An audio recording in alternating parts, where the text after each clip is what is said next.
Kisah hilangnya kekayaan Pajajaran tak lepas dari lengsernya Prabu Siliwangi sebagai raja. Penggantinya Surawisesa yang naik tahta mendapat tantangan berat di tengah mulai berkembangnya Kesultanan Cirebon dan Demak. Di masa pemerintahan Raja Surawisesa ini, Pajajaran bahkan kehilangan sebagian besar wilayah di pesisir utara pantai Jawa. Hal ini dikisahkan pada buku hitam putih Pajajaran, dari kejayaan hingga keruntuhan kerajaan Pajajaran, dari tulisan Ferry Taufik El-Jaguni. Saat itu, Kesultanan Cirebon yang dipimpin Syarif Hidayatullah memang tak terlalu memiliki pasukan dan benteng strategi yang kuat. Tetapi sokongan dan dukungan kerajaan Demak menjadikan Cirebon menjadi musuh yang mumpuni bagi kerajaan Pajajaran. Beberapa wilayah kekuasaan Pajajaran, mulai dari Galuh, Sumedang, dan Citarum, perlahan tapi pasti dikuasai oleh Kesultanan Cirebon dan dibantu oleh kerajaan Demak.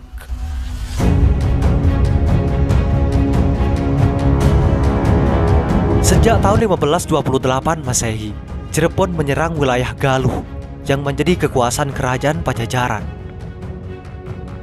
Pertempuran ini juga memperlihatkan peran Demak yang cukup signifikan. Demak mengirimkan meriam beserta pasukan perang pada saat Cirebon mulai terdesak mundur, sehingga pasukan Galuh tidak berdaya untuk menghadapi panah besi yang besar dan menyemburkan gugur ireng dengan suara seperti guntur yang memuntahkan logam panas. Alat perang seperti tombak, anak panah, pedang, dan lain sebagainya lumpuh seketika karena meriam dari Demak. Pada akhirnya jatuhlah Galuh. Menyusul 2 tahun kemudian, jatuh pula kerajaan Talaga yang menjadi benteng terakhir kerajaan Galuh. Pada tahun 1530 Masehi, Sumedang pun mulai masuk dalam pengaruh Cirebon. Pengaruh ini ditandai dengan adanya penobatan Pangeran Santri menjadi Bupati Sumedang pada tahun 21 Oktober 1530. Secara garis keturunan, kakak ipar Syarif Hidayatullah, buyut Pangeran Santri, adalah Syekh Datuk Kahfi, pendiri pesantren pertama di tanah Cirebon.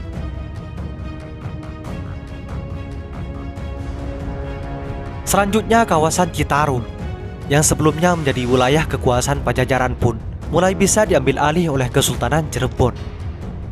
Alhasil Cirebon mulai mendapatkan kedudukan mapan. Selain itu, karena gerakan perlawanan kepasukan selalu mendapat perlawanan dari pasukan Surawisesa, akhirnya kedua belah pihak sepakat mengambil jalan terbaik dengan menggelar perdamaian dengan mengakui keberadaan daerah masing-masing.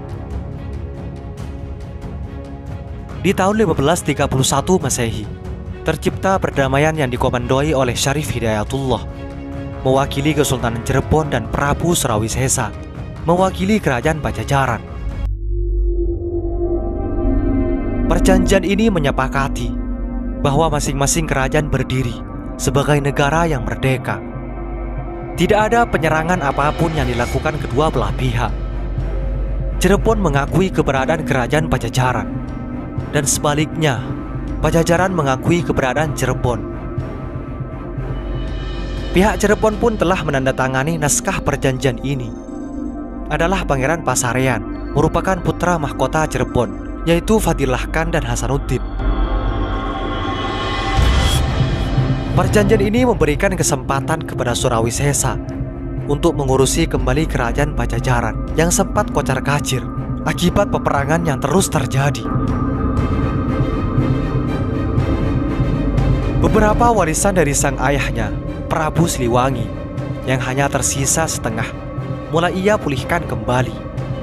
Walaupun pasca perjanjian ini, hampir sebagian besar wilayah di pantai utara Pulau Jawa lepas.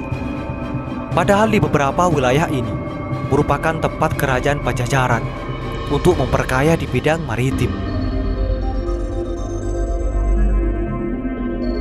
Itulah kisah hilangnya kekayaan Pajajaran usai perjanjian dengan Kesultanan Cirebon.